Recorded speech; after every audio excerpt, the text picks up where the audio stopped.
അപ്പോൾ എല്ലാവർക്കും നമസ്കാരമുണ്ട്. നമ്മൾ കണ്ടിട്ട് കുറച്ച് നാളുകളായി അല്ലേ?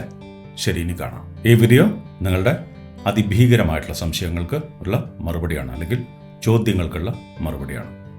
ഇനിയും നിങ്ങൾക്ക് ചോദിക്കാം, ഞാൻ മറുപടി നൽകാൻ ശ്രമിക്കാം.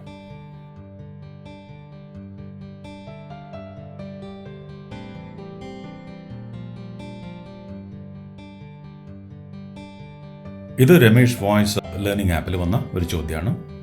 അപ്പോൾ എനിക്ക് തോന്നി ഇത് യൂട്യൂബിലാണെങ്കിൽ കുറേ കൂടി ആളുകൾക്ക് ഇതിൻ്റെ ആൻസർ ഉപകാരപ്രദമായേക്കും എന്ന് തോന്നി എനിക്ക്. അതുകൊണ്ടാണ് ചെയ്യുന്നത്. അപ്പോൾ ഇനിയും Ramesh voice learning app download ചെയ്യാത്തവർ ചെയ്യുക, പിന്നെ കാണുക, ചിന്തിക്കുക, പിന്നെ പ്രവർത്തിക്കുക. ഓക്കെ, ശരി. കോസറ്റീവ് വേർബ്സ് നിങ്ങൾക്കറിയാം അല്ലേ? നമ്മൾ പല വീഡിയോസും ചെയ്തിട്ടുണ്ട്. അപ്പോൾ അതിൽ മേക്ക് പിന്നെ ഗെറ്റ് ഇവ തമ്മിലുള്ള ഡിഫറൻസ് എന്താണ്? അതാണ് ചോദ്യം. നമുക്ക് നോക്കാം. മേക്ക് എന്ന് വെച്ചാൽ ആരെയെങ്കിലും എന്തിനെയെങ്കിലും ഒരു അവസ്ഥയിലാക്കുക. ആ നിലയ്ക്ക് മേക്ക് യൂസ് ചെയ്യാം. Sometimes he makes me nervous. ചിലപ്പോഴൊക്കെ അയാൾ എന്നെ നെർവസ് ആക്കാറുണ്ട്. Sometimes he makes me nervous. She is making me blush. അവൾ എന്നെ ലജ്ജാവിവശനാക്കുന്നു. അവൾ എന്നെ ലജ്ജാവിവശൻ ആക്കുകയാണ്. ഇതൊക്കെ ഒരാളെ മറ്റൊരവസ്ഥയിൽ ആക്കുകയാണ്. അതാണ് മേക്കിംഗ് എന്നൊക്കെ പറയുന്നത്. She makes me feel calm. അവൾ എന്നെ ശാന്തനാക്കുന്നു. She makes me feel calm. He makes me laugh all the time. He makes me laugh all the time. അയാൾ എന്നെ എപ്പോഴും ചിരിപ്പിക്കാറുണ്ട്.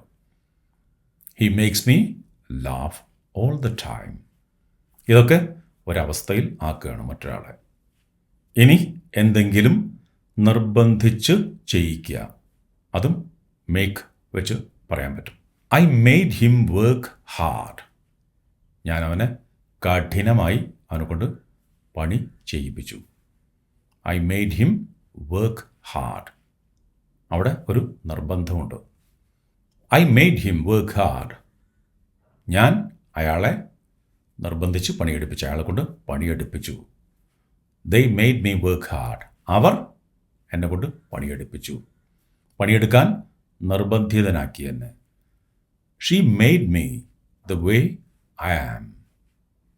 She made me the way I am. ഞാനിപ്പോൾ എങ്ങനെയാണോ എന്നെ അങ്ങനെ ആക്കി തീർത്തത് അവളാണ്. അപ്പോൾ ഇതൊക്കെ മറ്റൊരാളെ നിർബന്ധപൂർവ്വം എന്തെങ്കിലും ആക്കി തീർക്കുക, ചെയ്യിക്കുക, അതാണ്. അപ്പോൾ അതാണ് മേക്കിൻ്റെ രണ്ടാമത്തെ കോസറ്റീവ് ഫോം. ഇനി അടുത്ത ക്വസ്റ്റ്യനാണ്, I got my child to do exercise. അതാണ്. ഇതെന്താണ്? Could you explain this type of active voice causative sentences? I got my child to do exercise.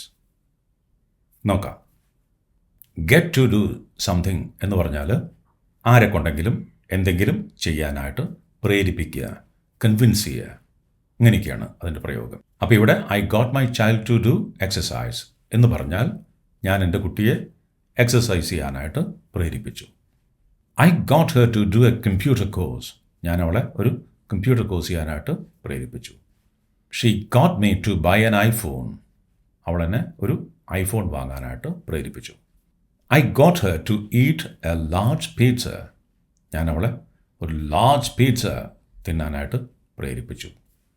I got her to eat a large pizza. She has got me to come out of my shell. She has got me to come out of my shell. എൻ്റെ പുറന്തോടിനുള്ളിൽ നിന്നും പുറത്ത് കടക്കാനായിട്ട്, വെളിയിൽ വരാനായിട്ട് അവൾ എന്നെ പ്രേരിപ്പിച്ചിട്ടുണ്ട്, convince ചെയ്യിപ്പിച്ചിട്ടുണ്ട്.